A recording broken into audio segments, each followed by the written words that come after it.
안녕하세요. 자카르타 한연합교회 중고등부 여러분 반갑습니다. 오늘 아, 음,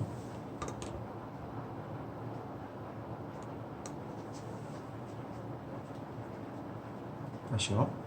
하나, 둘, 셋. 다시요. 하나, 둘, 셋. 안녕하세요. 자카르타 한연합교회 중고등부 여러분 반갑습니다. 오늘 본문의 말씀 사사기 15장 14절에서 20절까지 말씀을 함께 읽도록 하겠습니다. 삼손이 레이의 이름에 블레셋 사람들이 그에게로 마주 나가며 소리 지를 때 여호와의 영이 삼손에게 갑자기 임하심에 그의 팔 위에 밧줄이 불탄 섬과 같이 그의 결박되었던 손에서 떨어진지라. 삼손이 나귀의 새턱뼈를 보고 손을 내밀어 집어들고 그것으로 1000명을 죽이고 이르되 나귀의 턱뼈로 한 더미 두 더미를 쌓았음이며 나귀의 턱뼈로 내가 1000명을 죽였도다 하니라. 그가 말을 마치고 턱뼈를 자기 손에서 내던지고 그곳을 라말레이라 이름하였더라. 삼손이 심히 목이 말라 여호와께 부르시어 이르되 주께서 종의 손을 통하여 이 큰 구원을 베푸셨사오나 내가 이제 목말라 죽어서 할례 받지 못한 자들의 손에 떨어지겠나이다 하니 하나님이 레이에서 한 우묵한 곳을 터뜨리시니 거기서 물이 솟아나오는지라. 삼손이 그것을 마시고 정신이 회복되어 소생하니 그러므로 그 샘 이름을 에낙골이라 불렀으며 그 샘이 오늘까지 레이에 있더라. 블레셋 사람의 때에 삼손이 이스라엘의 사사로 20년 동안 지냈더라. 아멘. 네, 오늘 사사기 15장 14절에서 20절까지의 말씀으로 함께 은혜를 나누도록 하겠습니다. 여러분, 영상을 시작하기 전에 제가 오늘 퀴즈를 좀 하나 내고 싶은데요. 여러분, 그 성경에서 가장 힘이 센 사람은 누굴까요? 오늘 본문에 아마 나왔기 때문에 여러분 아마 다 아실 것 같아요. 자, 그 사람은 누구냐면 바로 삼손이라는 사람이죠. 여러분, 이 삼손을 오늘 잠깐 소개를 하면 이 삼손은 어떤 사람이냐면 성경에서 말하는 가장 힘이 센 사람이고요. 그리고 이스라엘의 사사였습니다. 자, 그런데 이제 당시 이스라엘 사람들을 괴롭히던 사람들이 누구였느냐면 바로 블레셋이었어요. 이 블레셋이란 나라에게 괴롭힘을 당하는 상태였는데 그러다 보니까 자연스럽게 이 삼손은 블레셋에게 정말 눈엣 가시 같은 존재였을 것입니다. 그래서 삼손 하나를 잡기 위해서 블레셋 사람들이 몰려오게 되고요. 그리고 삼손의 동족인 유다 사람들이 이 삼손을 그 블레셋 사람들에게 넘겨주는 장면이 나오게 되는데요. 자, 삼손이 레이에 이르자마자 블레셋 사람들이 삼손에게 마주 나가며 소리를 지르고 그리고 여호와의 영이 갑자기 삼손에게 임하게 됩니다. 14절과 15절의 말씀을 한번 같이 읽어볼게요. 삼손이 레이의 이름에 블레셋 사람들이 그에게로 마주 나가며 소리 지를 때 여호와의 영이 삼손에 갑자기 임하심에 그의 팔 위에 밧줄이 불탄 삼과 같이 그의 결박되었던 손에서 떨어진지라. 삼손이 나귀의 새 턱뼈를 보고 손을 내밀어 집어들고 그것으로 1000명을 죽이고. 놀라운 일이 벌어지는데요. 나귀의 새 턱뼈를 보고 손을 내밀어 집어들어서 블레셋 사람 1000명을 죽이게 되는 모습입니다. 그럼 100명을 죽인다 해도 놀라운 일인데 무려 1000명을 죽입니다. 그것도 심지어 오늘 무기가 무엇이냐면 바로 나귀의 턱뼈예요. 나귀의 턱뼈는 어떠한 것이냐면 일단은요, 첫 번째로 나귀의 턱뼈가 그 무기로 부적합한 이유는 첫 번째로는 삼손과 같은 나실인에게 금지되는 것이 있습니다. 세 가지가 금지되는데 첫 번째는 포도주를 마시면 안 됩니다. 그리고 두 번째는 삭도를 대면 안 돼요. 머리를 깎으면 안 되고 세 번째로는 시체를 대면 안 됩니다. 자, 근데 나귀의 턱뼈라는 것은 무엇일까요? 살아있는 것일까요? 죽은 것일까요? 네, 당연히 죽은 것이죠. 그러니까 오늘 나귀의 그 턱뼈, 그 사체를 만졌다라는 자체가 굉장히 부정한 것이고 하나님이 보실 때에도 그다지 좋은 모습이 아니죠. 두 번째는요. 이 나귀의 턱뼈라는 것은 둥근 것입니다. 날카롭고 정교한 칼날 같은 것이 아니라는 거예요. 그러니까 무기로 쓰기에는 좀 형편없는 것이라는 것입니다. 자, 그런데 불구하고 어떤 결론은 뭐냐면 하나님은 삼손을 통해서, 그러니까 이 나귀 턱뼈를 통해서 삼손을 사용하세요. 그래서 블레셋 사람 1000명을 죽이는 그런 역사가 일어나게 돼요. 나귀 턱뼈라는 무기가 그리 강한 무기가 아니죠. 삼손이라고 해도 1000명은 쉽지 않은 일입니다. 사람 먼저 어떻게 1000명을 죽일 수가 있냐는 말입니다. 자, 그런데 그럼에도 불구하고 이겼던 이유에 대해서 오늘 14절에 이렇게 이야기를 하고 있어요. 14절 이렇게 말하고 있습니다. 블레셋 사람들이 그에게로 마주 나가며 소리 지를 때 여호와의 영이 삼손에게 갑자기 임하시매. 아멘.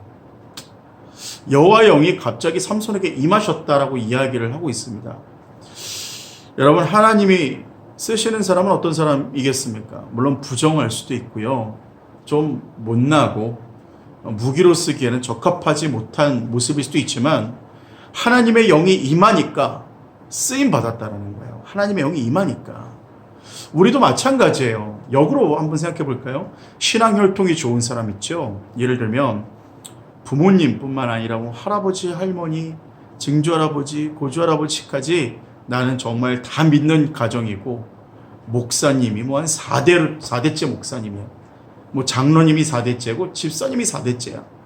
아무리 여러분 이런 가정이라 할지라도요, 그런 가문에서 여러분들이 태어났다고 했을지라도 여러분들, 그러나 그럼에도 불구하고 우리에게 성령의 충만이 없다면, 그리고 좋은 학벌과 스펙에 있어서, 그리고 정말 좋은 배우자가 있고 나는 정말 세상적으로 성공한 사람이야 라고 말해도 여러분에게 성령 충만함이 없다면, 오늘 여호와의 영이 삼손에게 갑자기 임한 것처럼 여호와의 영이 여러분에게 임하지 않았다면 우리는 쓰임받는 데 있어서 부족할 수 있다라는 것입니다.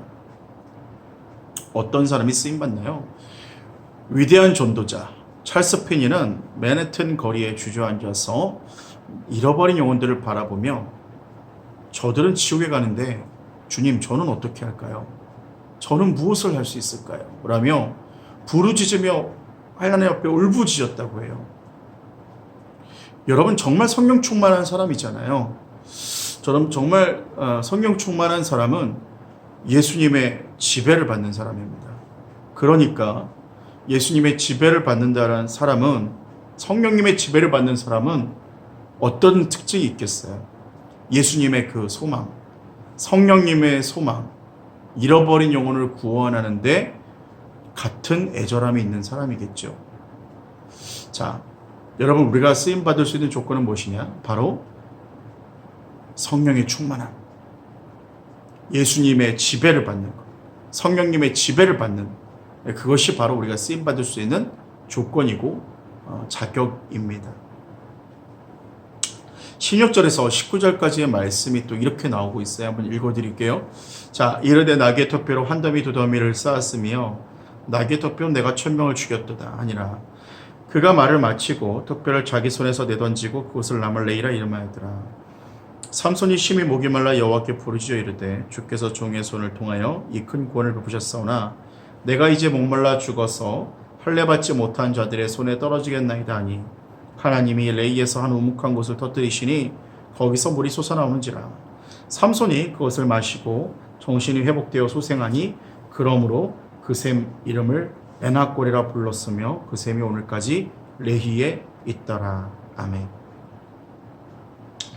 자, 이런 와중에 내가 1000명을 죽였다라고 고백하는 삼손, 그리고 이 라말레히라고 해서 턱뼈의 산이라고 이름하여서 자신의 이름을 높이는데 치중된 삼손, 그죠? 여러분, 내가 했다라고 말하는 것은 성령 충만과는 좀 반대의 모습입니다. 성령 충만한 사람의 모습은, 특징은 어떠하죠? 주님이 하셨습니다라고 고백할 수 있는 사람이죠, 그죠? 여러분, 치중된 삼손은 금세 목마름과 그리고 갈증으로 인해서 죽을 것 같은 그런 위기가 찾아오게 돼요. 여러분, 지금 좋은 대학을 가고 좋은 스펙을 가지고 있고 그러면 내 인생 끝날 것 같지만, 그러나 언젠가는 그 모든 것들이 여러분을 목마르게 할 것이라는 것을 우리는 알 수 있어야 됩니다. 누가복음 12장 15절에 보면 이렇게 말하고 있어요. 그들에게 이르시되 삶과 모든 탐심을 물리치라. 사람의 생명이 그 소유에 넉넉한 데 있지 아니하니라 하시고. 아멘. 여기 누가복음에서 말하는 이 생명은요, 헬라어로 조에입니다. 조에. 이것은 영생, 영적인 생명 이런 것들을 이야기를 하고 있어요. 소유가 아무리 넉넉하여도 우리가 뭐 아무리 스펙이 좋고요, 뭐 아무리 세상 것으로 다 채워도 영적인 생명을 채울 수 없다라는 것을 말하고 있어요.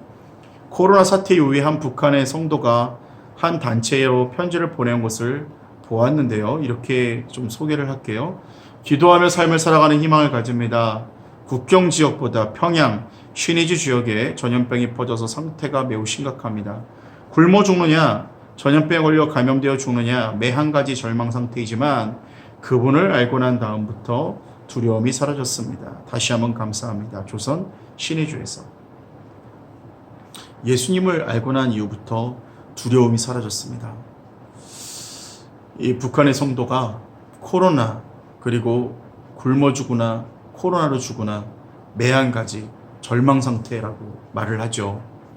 삼손이 목말라 죽겠다고 말할 정도로 정말 이 세상적으로 오지 못하는 그 갈급함, 그리고 내가 다 채웠어도 내가 채울 수 없는 이 수없는 갈급함 가운데에서 이 조선의 그 북한의 성도님은 예수님을 만난 이후로 두려움이 사라졌다라는 거예요.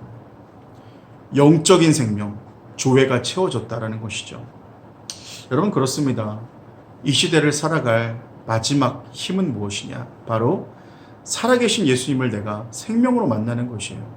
내가 정말 살아계신 예수님을 형식으로 만나는 것이 아니라 정말 생명으로 만나는 것이 바로 중요하다는 것이에요. 여러분, 우리의 삶 가운데에서 정말 생명 되신 주님 만나는 그 귀한 은혜가 있기를 축복합니다. 오늘 말씀을 정리하도록 하겠습니다. 첫 번째로요, 하나님께 쓰임받을 때 부정할 수도 있고 무기로 쓰임받기에 부적합한 우리의 모습일 수 있지만, 그럼에도 불구하고 우리가 성령에 충만하고 우리의 죄를 회개하고 깨끗한 그릇이 되고 성령에 충만하면 하나님께서 쓰시는 귀한 그릇이 되어서 성령에 충만하여서 하나님의 도구로 쓰임받을 수 있다라는 것입니다. 두 번째로는 우리 가운데 세상적으로 금못으로 채워도 영적인 이 갈급함은 채울 수가 없다라는 것이죠. 이 영적인 갈급함은 무엇을 채울 수 있느냐? 이 영적인 생명, 조회는 무엇을 채울 수 있느냐? 바로 예수님을 만나는 것. 예수님의 생명으로 내가 채워지는 것밖에는 방법이 없다라는 것입니다. 여러분, 생명 되시는 주님을 정말로 영적으로 만나고 체험하며 주님을 경험하는 저와 여러분 되시기를 예수님을 축원합니다. 기도하겠습니다. 사랑의 하나님, 감사합니다. 우리의 삶에서 이 세상적인 것들을 다 채워보려고 몸부림을 쳤지만 그 모든 것들은 정말 바닷물과 같이 더 나를 목마르게 할 뿐이었습니다. 하나님, 성령으로 충만하여서 정말 하나님 주시는 그 은혜로 하나님 정말 내 영적인 은혜로 채워지게 하여 주시고, 또한 성령으로 충만하여서 하나님 나라와 영광을 위해 쓰임받는 우리 모든 중고등부, 교사, 학생, 그리고 제가 될 수 있도록 인도하여 주시옵소서. 주님께서 지금도 함께 하실 것을 믿고 감사하며 우리 주 예수님 이름으로 기도합니다. 아멘.